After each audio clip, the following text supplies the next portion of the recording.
Hi everyone. In this video, we'll talk about anti-differentiating mixtures of secant and tan. Let's get started.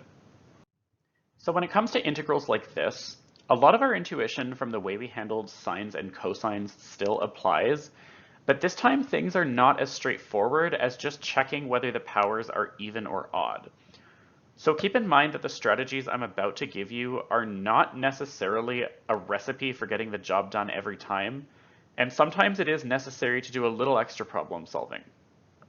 But with that said, when it came to sines and cosines, we saw that letting u equal sine x or cos x worked pretty often. So in a similar spirit, letting u equal sec x or tan x might get the job done here. But how do we know which of these is the better choice? To decide that, I usually think about du.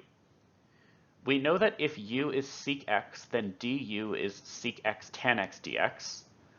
And if u is tan x, then du is sec squared x dx. Typically what I do is I look at the question I've been given, and I ask myself which of these options for du would be easier to work with. We saw in a previous video that it's really best if you can have even powers remaining after forming du, because that's what allows you the most flexibility with applying trig identities. So that's roughly how my thought process goes. I check which choice of du would leave me with even powers, and then I choose u from there. Assuming you do have even powers, you can then make use of this trig identity to convert tans into secants or vice versa if necessary. Let's apply these ideas to the integral we've been given. When you think about our two choices for du, which one do you think will make a better choice in this question? Pause and think about it, and if you're ready, let's continue. In this case, using sec squared x as du is the better choice. And that's because if we split up our secants to form du as you see here, what remains is only even powers, which is ideally what we want. Now, if we're going to use sec squared x as du, then u must be equal to tan x. And now that we've decided this, tan to the 6 can be called u to the 6, and we've already formed du, but there's still this remaining sec squared x.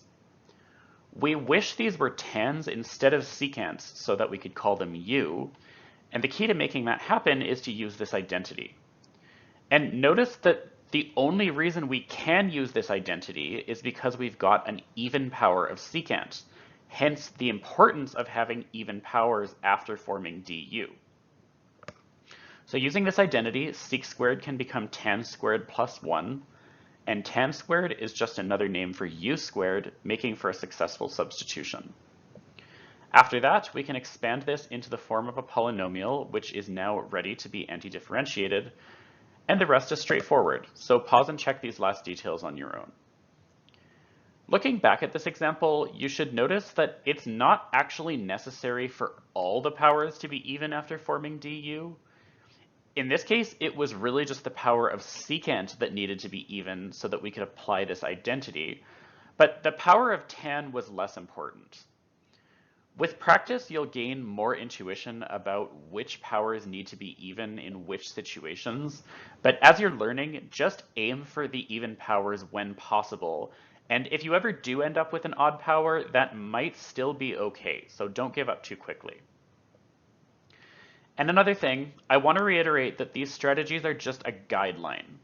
They'll get the job done the vast majority of the time, but sometimes a little extra problem solving is necessary, and so in those situations you might have to look for another way. We'll get into some details about that as we work through some more examples. I'd like you to try this one for yourself, so pause, give it your best shot, and when you're ready, let's look at the answer.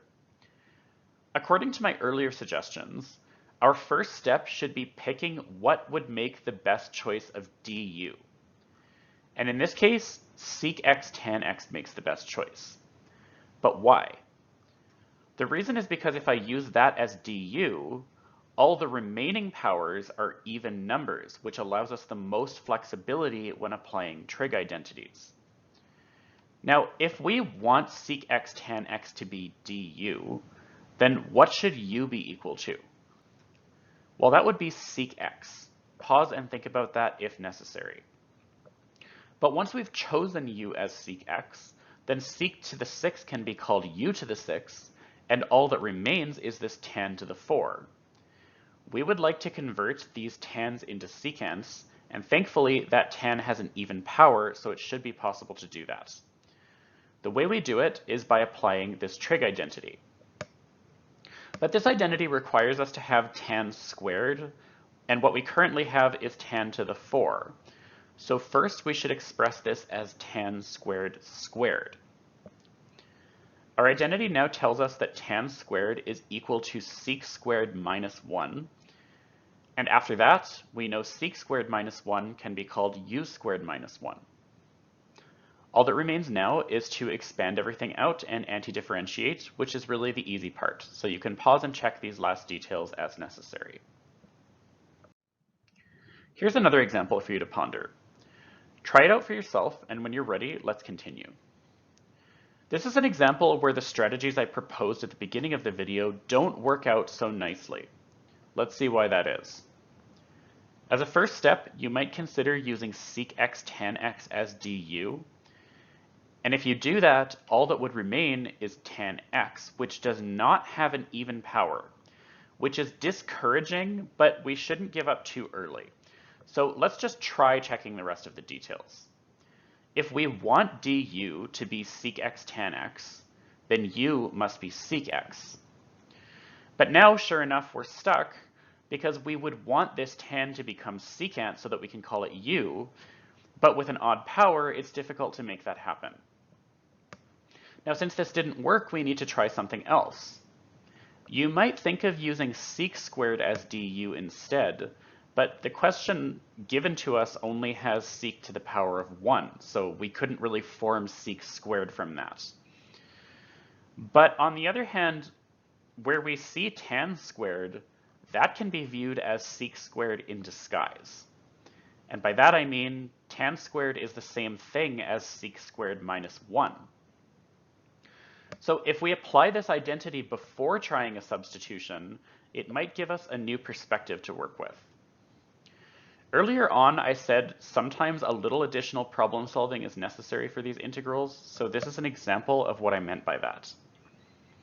As a next step, I'm inclined to expand this out, so this is where we end up. And at this stage, I hope you notice that both the terms we have here have antiderivatives which are already on your formula sheet. Here's the antiderivative of secant cubed, which you should have written down from when we talked about cycling problems.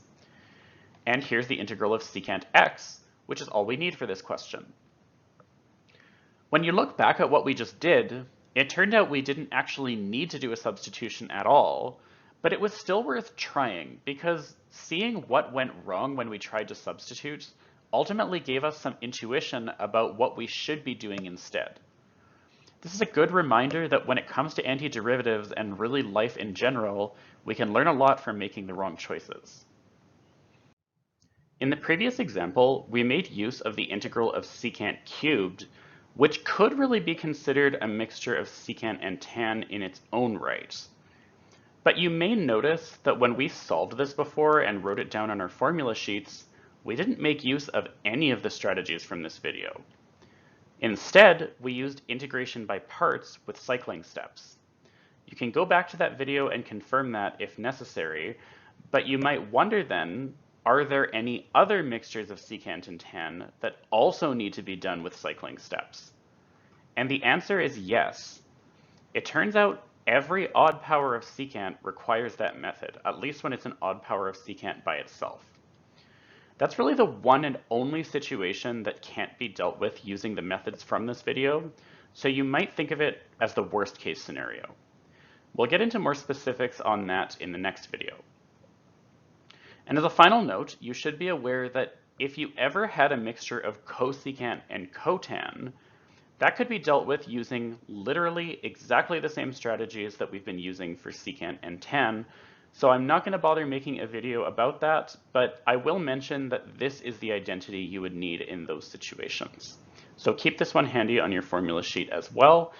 And I'll wrap things up here, so look forward to the next video where we'll discuss those odd powers of secant in more detail.